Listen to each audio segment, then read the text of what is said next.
Bank ও খোলা বাজারে দরের পার্থক্যই রেমিট্যান্স প্রবাহের নেতিবাচক ধারার অন্যতম কারণ বলে মনে করেন বিশ্লেষকরা। আর ডলারের ব্যাংক রেট কম হওয়ার নেপথ্যে অভ্যন্তরীণ চাহিদা না থাকা। এজন্য নির্বাচিত বিনিয়োগকারীদের বিদেশি বিনিয়োগের সুযোগ করে দিতে ক্যাপিটাল অ্যাকাউন্ট খুলে দেওয়ারও পরামর্শ দেন তারা।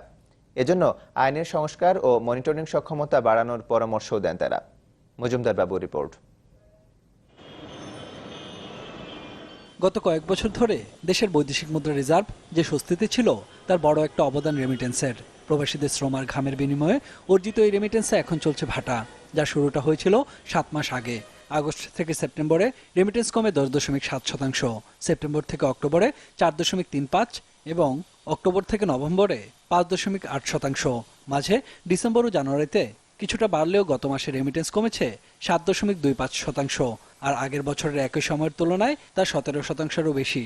বিশ্লেষকরা মনে করেন ব্যাংক ও খোলা বাজারে ডলার দরের মধ্যে বিস্তর ফারাকই এর কারণ। আমি কি যদি বাইরে থেকে ডলার না কিনে ইন্টারব্যাংকে ডলার কিনতে দিত, তাহলে কিন্তু ইন্টারব্যাংকের ডলার ডিমান্ড হতো। ডলার ডিমান্ড হলেই জিনিসটা টাকাটা অ্যাপ্রিসিয়েট করে, মানে ডলারটা অ্যাপ্রিসিয়েট করে যেত, টাকাটা ডেপ্রিসিয়েট করে যেত। সেটা আমরা করতে দিচ্ছি না আর্টিফিশিয়ালি। সেই আর্টিফিশিয়াল জিনিসটাকে আমি বলছি যে জিনিসটাকে বন্ধ না রেখে আস্তে একটু খুলে দাও, তারটা একটু খুলে দাও, তাহলেই ডিমান্ড ক্রিয়েট হবে। এবং এটা কিন্তু অর্থনীতির জন্য খারাপ কিছু হবে না। সামগ্রিকভাবে যেটা কাজটা হচ্ছেই সেটাই আইনিভাবে হবে, বেআইনিভাবে হবে না, বা বাজারের বাইরে হবে না, অন্য বাজারে হবে না। প্রতিবেশী ভারত ও পাকিস্তানে একটা সময় রেমিটেন্স প্রবাহে ব্যাপক ধস নেমেছিল। 83 সালে পাকিস্তানে মাসে রেমিটেন্স আসতো প্রায় $3.5 বিলিয়ন। এক দশক পর তা নেমে আসে $1 মিলিয়ন ঘরে। প্রায় একই অবস্থা হয়েছিল 90-এর দশকে ভারতেও। দুটো দেশেই অভ্যন্তরীণ চাহিদা বাড়াতে নির্বাচিত বিনিয়োগকারীদের জন্য ক্যাপিটাল অ্যাকাউন্ট খুলে দেয়। এতে ব্যাংক ও খোলা বাজারে ডলারের দরের পার্থক্য অনেকটাই কমে আসে।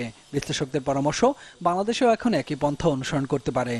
আমরা পাকিস্তানে দেখেছিলাম 90-এর দশকে, যখন 80-র দশকে তাদের রেমিটেন্স ছিল 5 বিলিয়ন, যখন আমরা 1 বিলিয়ন বা 1.5 বিলিয়ন ছিলাম।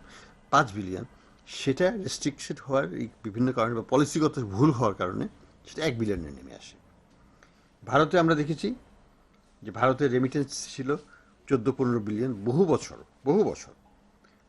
যখন লিবারালাইজেশন করা হলো, যখন বলা হলো যে ওপেন করতে পারবে অ্যাকাউন্ট, এটা করতে পারবে, সব করতে পারবে, লিবারালাইজেশন, ফরেন এক্সচেঞ্জের জন্য লিবারালাইজেশন করা হলো, রেমিটেন্স প্রভাব বেড়ে 50 থেকে 70 বিলিয়নে চলে গেল।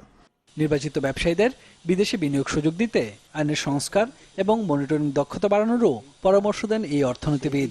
তো আপনার ফরেন এক্সচেঞ্জ রেগুলেশন অ্যাক্ট 1947, এইটার তো ব্যাপক সংস্কার লাগবে। লিবারালাইজেশনের মাধ্যমে করার সুযোগ আছে, কিন্তু সেটা তার ওভারনাইট আপনি করতে পারবেন না। কাজে সেটা ভিন্ন, সেটা মানে ব্যাপক প্রাতিষ্ঠানিক সংস্কারের প্রয়োজন হবে। এবং ক্যাপিটাল অ্যাকাউন্ট লিবারালাইজেশনে আবার ঝুঁকিও তো আছে। তো সেই ঝুঁকিটা ম্যানেজ করার মতো সক্ষমতাও তো আমাদের বাংলাদেশ ব্যাংক এবং ব্যাংকিং সিস্টেমে তৈরি করতে হবে। বাংলাদেশ ব্যাংক মনে করে এসব পদক্ষেপ দীর্ঘমেয়াদী, তাই বিদ্যমান ব্যবস্থার মধ্যেই রেমিটেন্স কমার প্রবণতা ঠেকানোর চেষ্টা করছে প্রতিষ্ঠানটি। আমাদেরও ইকোনমি ইনফ্রাস্ট্রাকচার এবং অন্যান্য ইনভেস্টমেন্টের যে চাহিদা, তাতে কিন্তু আমরা এখনো সেই পর্যায়ে বহির্মুখিতার মধ্যে এখনো পৌঁছেনি। তো সেক্ষেত্রে কিন্তু আমরা বিট বাই বিট হয়তো এগোচ্ছি, ওই জায়গাটায় কখন যাব সেটা আরো বেশি স্ট্র্যাটেজিক, বেশি আলোচনার বিষয়। তবে বিশ্লেষকরা বলছেন, সাম্প্রতিক সময়ে মোবাইল ব্যাংকিং এ কড়াকড়ি এবং নিরাপত্তার জন্য রেমিটেন্স সংগ্রহকারী গ্রাহকের তথ্য নেওয়া অন্তর্ভুক্তিমূলক ব্যাংকিং কার্যক্রমে নেতিবাচক প্রভাব ফেলতে পারে। মজুমদার বাবু, চ্যানেল 24, ঢাকা।